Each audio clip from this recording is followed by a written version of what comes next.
Hello students, world war 2 కాలం నాటి ఒక బాంబ్ని రీసెంట్గా మన భారతదేశంలో జార్ఖండ్లో ప్రవహిస్తున్నటువంటి సుబర్ణరేఖ నదీ తీరంలో కనుక్కోవటం జరిగింది.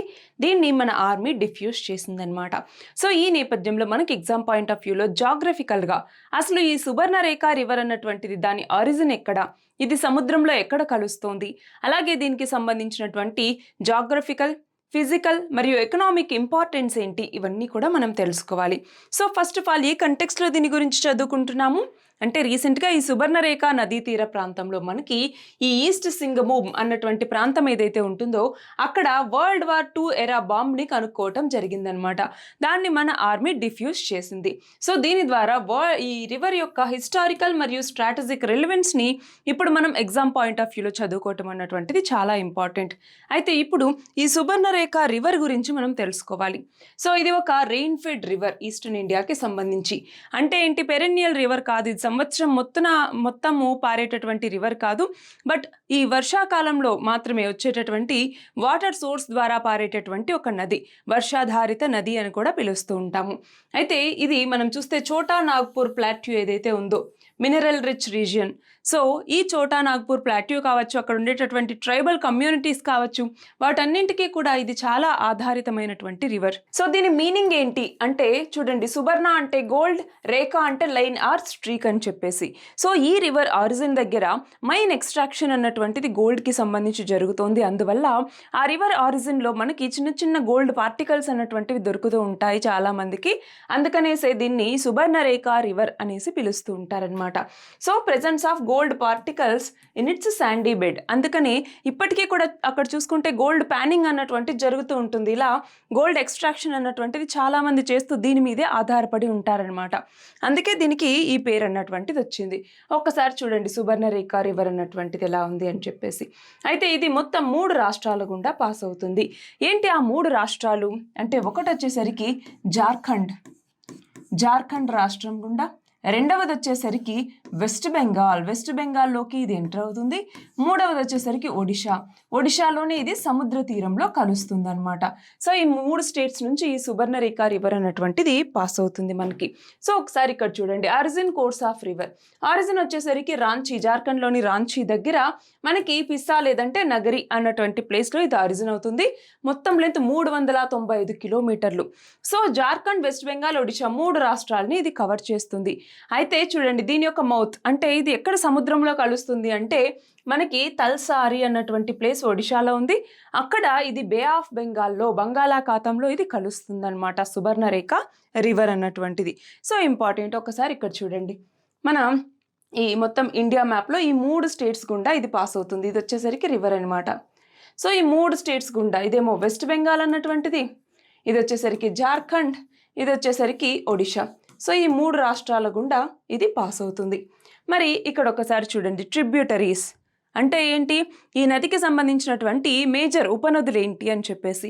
అందులో మనకి ఇంపార్టెంట్గా కర్కాయ్ రివర్ అన్నటువంటిది చాలా చాలా ఇంపార్టెంట్. ఇది మనం చూసుకుంటే ఈ ఏదైతే జంషెడ్పూర్ అన్నటువంటిది ఉందో అక్కడ మనకి మేజర్ ఈ సుబర్ణరేఖ రివర్లో ఇది కలుస్తుంది అనమాట. జంషెడ్పూర్ అన్నటువంటిది ఇండస్ట్రియల్ జాగ్రఫికల్ లొకేషన్కి సంబంధించి చాలా ఇంపార్టెంట్, అది మనకు తెలుసు కదా. సో ఇక్కడ చూడండి, ఇది కర్కాయ్ రివర్ అన్నటువంటిది ఇదంతా కూడా.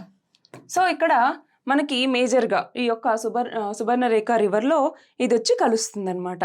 మిగతా వచ్చేసరికి చూడండి రోరో, కాంచి, హర్ము, దమ్రా ఇలాంటి చాలా మిగతా ఉపనదులు అన్నటువంటివి ఉన్నాయి. బట్ ఇంపార్టెంట్ ఉపనది వచ్చేసరికి ఈ కర్కాయ్ అన్నటువంటి ఉపనదే అనమాట. సో అది గుర్తుంచుకోవాలి మనం. అలాగే జాగ్రఫికల్, ఫిజికల్ ఫీచర్స్ ఏంటి ఈ రివర్కి సంబంధించి అనేసి చూస్తే ఎస్పెషల్లీ హుండ్రూ ఫాల్స్ అన్నటువంటిది చాలా ఇంపార్టెంట్. ఎందుకు అంటే మనకు చూడండి జార్ఖండ్లోనే హయ్యెస్ట్ వాటర్ ఫాల్స్ ఈ యొక్క Hundru waterfalls, one of the largest waterfalls, approximately 98 metres అనమాట. అలాగే డ్రైనేజ్ బేసిన్ చూడండి 18,951 స్క్వేర్ కిలోమీటర్స్. సో దీనివల్ల అది ఇరిగేషన్కి, ఇండస్ట్రియల్ పర్పస్కి ఈ రివర్ అన్నటువంటిది చాలా ఇంపార్టెంట్. అలాగే మల్టీ స్టేట్ బేసిన్ కూడా 3 రాష్ట్రాల్లో దీని యొక్క బేసిన్ అన్నటువంటిది ఉంది. అది మాత్రమే కాదు, ఇది ఫ్లో అయ్యే దగ్గర మనకి ఇంపార్టెంట్ మినరల్స్ అన్నటువంటివి ఉన్నాయి. ఫర్ ఎగ్జాంపుల్ కాపర్, యురేనియం ఇలాంటివన్నీ ఉండటం ద్వారా ఈ రివర్లో అవి కూడా కలుస్తూ ఉన్నాయి. సో పొల్యూషన్ అన్నటువంటిది జరుగుతోంది. అలాగే సెడిమెంట్ కంపోజిషన్ అవ్వటం వల్ల వాటర్ క్వాలిటీ మీద కూడా ఇంపాక్ట్ అన్నటువంటిది పడుతుంది. అలాగే ఫ్లడ్ హజార్డ్ చాలా ఇంపార్టెంట్. మనం చూస్తే ఒడిషా, వెస్ట్ బెంగాల్ అంటే ఏంటి, జార్ఖండ్ నుంచి ఒడిషాకి, వెస్ట్ బెంగాల్కి ఇవన్నీ రీచ్ అవుతూ ఉంటుంది కదా. ఆ నేపథ్యంలో ఎక్కువగా ఫ్లడ్స్ కనుక వస్తే ఈ రాష్ట్రాల మీద ఎక్కువగా దాని యొక్క ఇంపాక్ట్ అన్నటువంటిది ఉంటుంది. ఫర్ ఎగ్జాంపుల్ 2007లో మనకి మేజర్ ఫ్లడ్స్ అన్నటువంటి దీనికి సంబంధించి రావటం జరిగింది. సో అలా ఫ్లడ్స్ వచ్చేటటువంటి అవకాశాలు కూడా ఉన్నాయి. ఎక్కువగా ఒడిషా బేసిన్కి, కొంతవరకు వెస్ట్ బెంగాల్ బేసిన్కి ఇది ఎఫెక్ట్ అవుతుందన్నమాట. సో ఇది కూడా మనం గుర్తుంచుకోవాలి. అలాగే సిగ్నిఫికెన్స్ ఏంటి ఈ రివర్కి సంబంధించి అంటే, ఒకటి ఇండస్ట్రియల్ లైఫ్ లైన్. ఇందాక చెప్పుకున్నామా జంషెడ్పూర్ అనేసి, చాలా ఇంపార్టెంట్ కదా. ఎందుకంటే కర్కాయ్ రివర్ అన్నటువంటిది సుబర్ణరేఖ రివర్లో ఈ రీజియన్లోనే కలుస్తుంది. అలాగే ఈ రీజియన్ అన్నటువంటిది ఇండస్ట్రీస్కి సంబంధించి చాలా ఇంపార్టెంట్. రెండవది వచ్చేసరికి gold panning.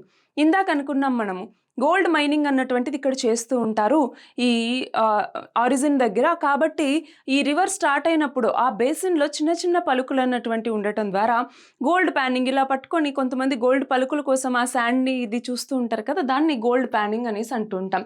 So local tribal communities ఇప్పటికీ ఈ ప్రాక్టీస్ మీద డిపెండ్ అయ్యి వాళ్ళ జీవనాధారాన్ని సాగిస్తూ ఉంటారు.